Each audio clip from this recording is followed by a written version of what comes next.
Hola, soy Max. Tal vez me recuerden en exposiciones como Los clásicos en Introducción a la Economía o Francia en Doctrinas 2. El día de hoy les hablaré sobre el último libro del Premio Nobel de Economía, exdirector del Banco Mundial, Joseph Stiglitz, titulado El capitalismo progresista, la respuesta a la era del malestar.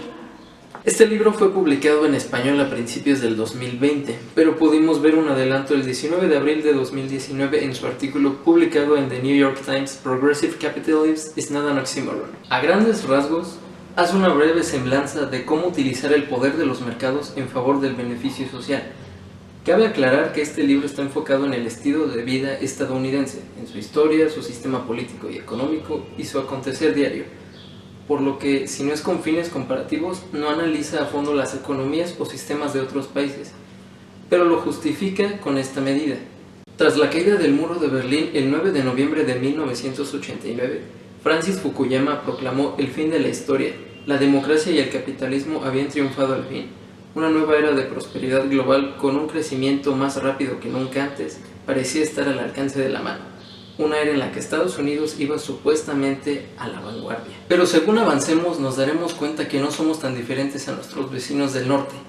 En el pasado, Stiglitz nunca ha ocultado el desprecio que le tiene a las políticas promulgadas de Ronald Reagan y la forma en la que éstas marcaron la pauta de cómo se debería de conducir la economía, el liberalismo y el neoliberalismo. Ralentización del crecimiento y desigualdad, dividida en desigualdades de raza, condición étnica y sexo, desigualdad en sanidad y desigualdad de oportunidades. Probablemente esto suene a problemas de países en vías de desarrollo.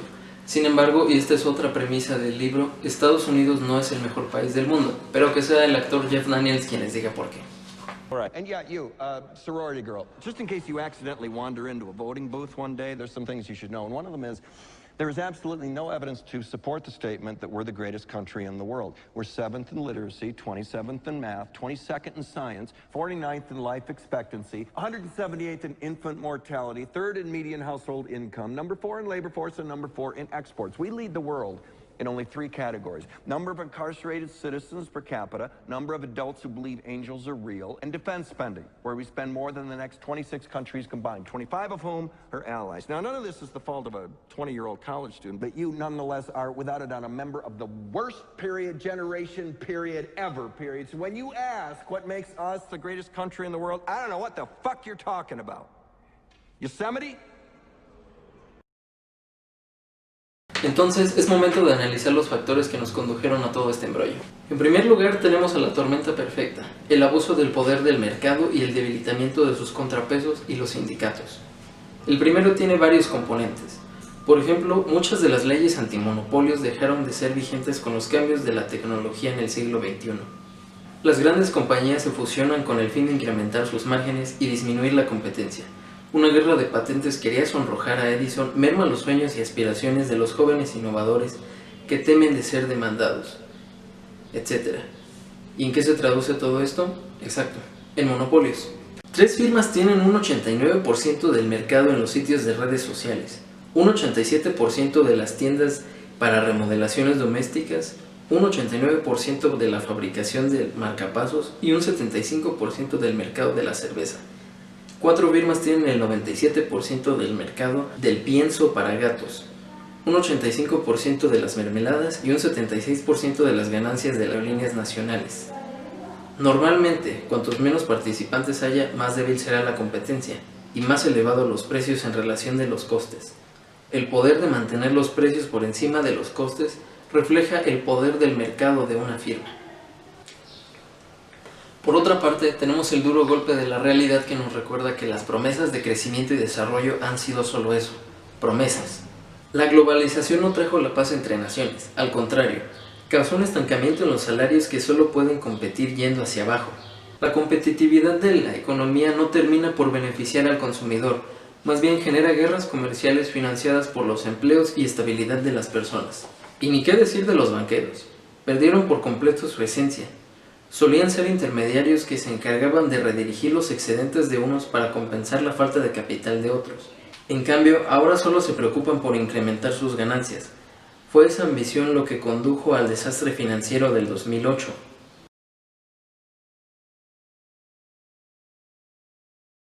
¿Qué podemos hacer?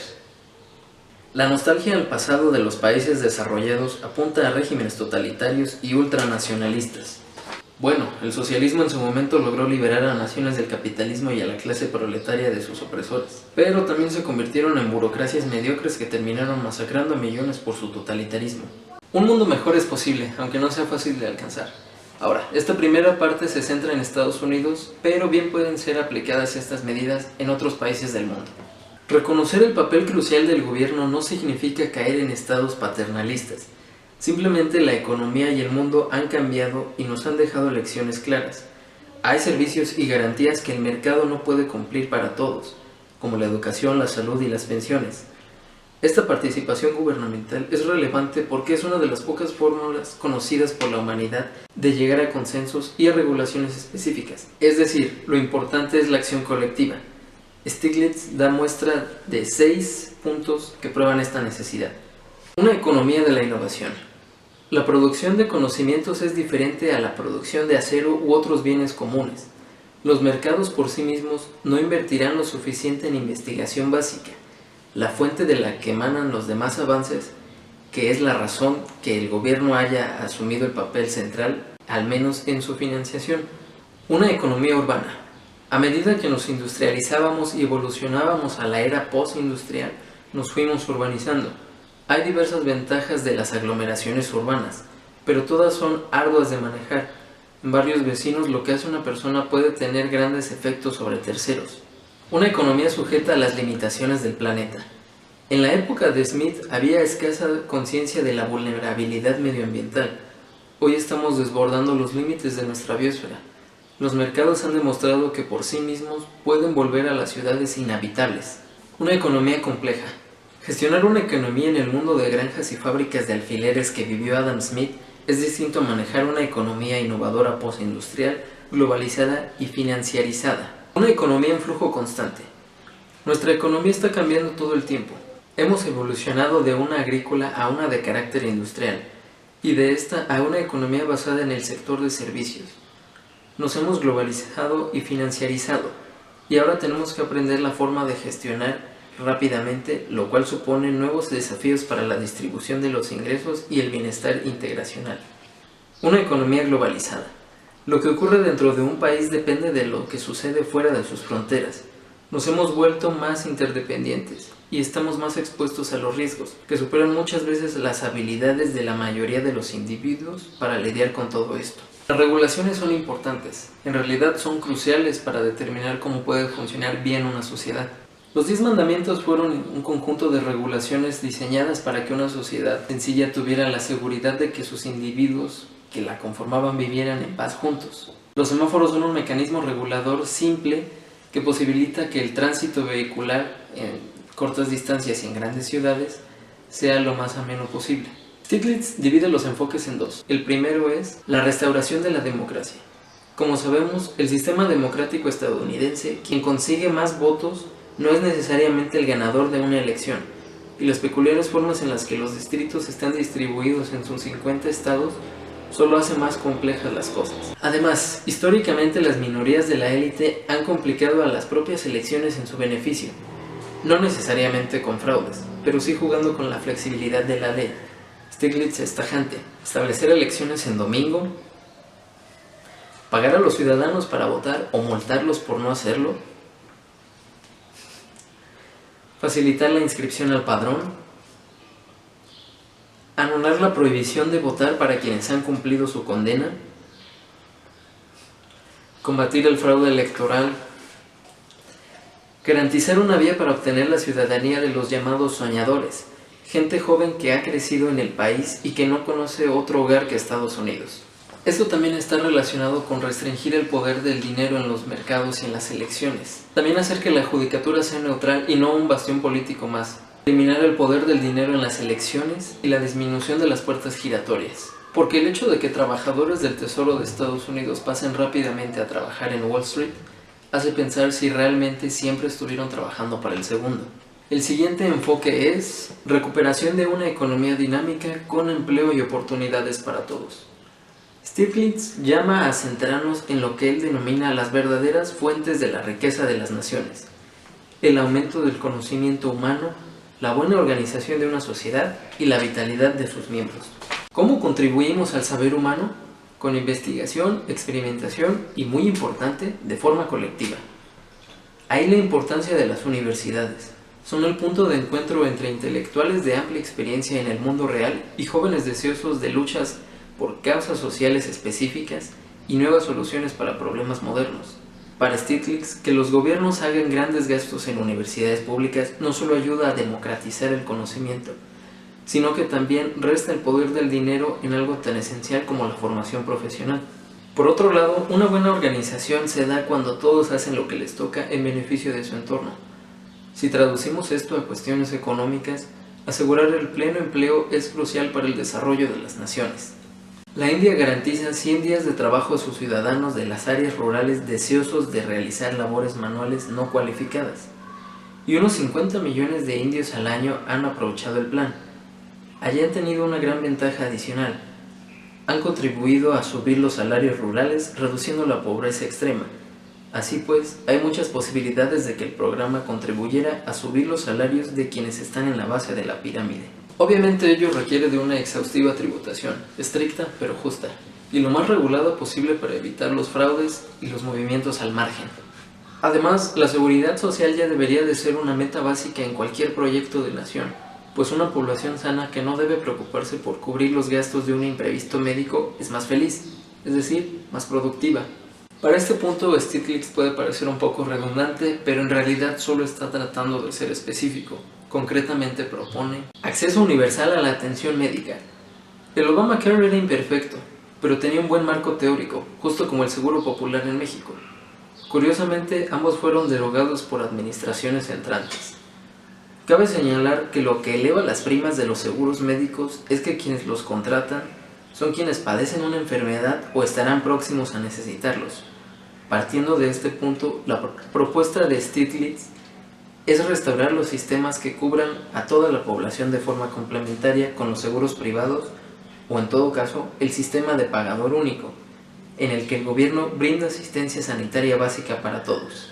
Jubilación. La lección de la historia es muy clara. Los mercados no garantizan un retiro digno. La solución más sencilla desde el sector público sería permitir aportaciones adicionales de las personas a sus fondos para el retiro. Además, también se podría diversificar sus opciones de inversión, no únicamente en bonos de deuda pública. Vivienda propia. La crisis del 2008 tuvo mucho que ver con los préstamos predatorios y fraudulentos de los créditos hipotecarios. Es por eso que prestar atención en generar o mejorar las bases de datos que hagan referencia a los ingresos de las familias que desean adquirir una casa y otra que se centre en evaluar la garantía que se dé por ella, así como considerar nuevos productos financieros que sean flexibles cuando los deudores pasen por un mal momento en cuanto a sus ingresos. Sin mencionar que los gobiernos deberían hacer que las instituciones privadas que ofrecen dichos servicios se hagan responsables de sus propios riesgos. Educación. Desde preescolar hasta universidad, la educación no debería significar una deuda a perpetuidad para todo el que quisiera ingresar a estas instituciones, por lo que una regulación sobre las tasas de interés y la cantidad que pagan los estudiantes por sus préstamos es más que necesaria, así como una opción gubernamental. Y una propuesta aún más radical sería convertir los préstamos existentes más grandes de privados a públicos. En resumen, hay solo unas pocas cosas que constituyen el núcleo de una vida decente. A la gente le interesan los trabajos con una remuneración justa que les permitan darse una jubilación digna, así como tanto un mínimo de seguridad después de la misma, la educación de sus hijos, la propiedad de una vivienda y el acceso a una atención médica de calidad. Deberíamos haber hecho algo para ayudar a quienes estaban perdiendo sus empleos y cuyas habilidades no estaban a la altura de las nuevas tecnologías, pero no lo hicimos. Deberíamos haber contado con mejores sistemas de salud y educación, pero no fue así. Deberíamos haber ayudado a aquellas ciudades enfermas de la desindustrialización y la destrucción de sus comunidades, pero no lo hicimos. Estamos pagando ahora el precio de estos fallos. No podemos repetir la historia ni deberíamos intentar volver al pasado. Tenemos que hacer lo mejor que podamos con las cartas que ya nos hemos repartido. Y citando a Stiglitz, la agenda que aquí hemos bosquejado puede alcanzarse dentro de los límites financieros a los que se enfrenta nuestro país hoy, y lograr que las familias vivan mejor y en nuestra economía se fortalezca. A quienes dicen que no podemos permitirnoslo, les digo, como el país rico que somos, podemos permitirnos asegurar que nuestra vida de clase media esté al alcance de la mayoría de nuestros ciudadanos. Un mundo mejor es posible, y esta agenda progresista puede ayudarnos a crearlo. O bueno, eso decía este señor.